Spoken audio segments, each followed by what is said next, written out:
C'est une vidéo travaillée, clippée. Parce que nous sommes des femmes. Parce que nous sommes musulmanes. Parce que nous portons le voile. Qu'elles ont tourné au pied de la Tour Eiffel pour se présenter et raconter leur combat.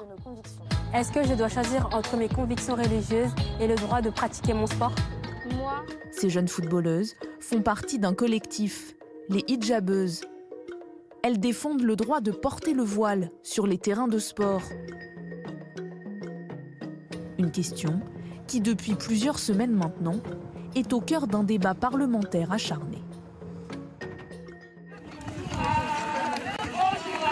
Le 26 janvier dernier, elles avaient décidé de faire des jardins du Sénat leur nouveau terrain de jeu, pour quelques passes seulement. Un lieu qui n'a pas été choisi au hasard, car quelques jours plus tôt, les sénateurs ont parlé d'elles en discutant du projet de loi sur la démocratisation du sport. Le but de cette action non violente qui est organisée par l'Alliance citoyenne, c'est de protester contre l'amendement qui a été voté par 160 sénateurs et sénatrices qui vise à interdire à tout port de signes religieux au sein des fédérations sportives, donc durant les compétitions officielles. Il n'y a aucune raison, il n'y a rien dans la loi qui dit que le voile n'est pas en cohésion avec les valeurs du sport et avec le sport. Donc je ne vois pas pourquoi on nous obligerait à l'enlever.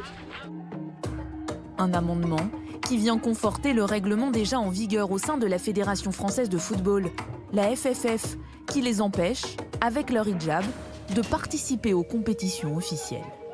Alors, ce qui nous dérange, c'est qu'on met de côté certaines femmes, donc des milliers de femmes aujourd'hui qui portent le voile et qui pratiquent un sport en particulier qui est le football. Et donc encore une fois, on exclut alors que les valeurs fondamentales du sport et du football sont d'unir et d'être en cohésion. Des valeurs qu'a souhaité défendre ce député La République En Marche. Cédric Roussel a longuement travaillé sur l'élaboration du texte initial. Mais pour lui, le débat est aujourd'hui faussé, presque instrumentalisé. C'est ahurissant même que le sujet soit sur la table. Je crois que nous sommes pris ici dans la tenaille identitaire avec celles et ceux qui veulent une interdiction des signes religieux sur l'ensemble de l'espace public, c'est-à-dire aller beaucoup plus loin que la loi de 1905. Et tout n'est pas identitaire dans notre pays. D'un côté, l'extrême droite, une partie de la droite, de l'autre, les hijabeuses.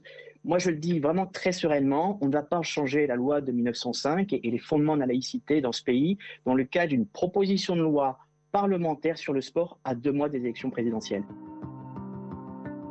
Le texte était de retour aujourd'hui à l'Assemblée nationale pour une nouvelle lecture. Il repassera ensuite devant le Sénat le 16 février prochain.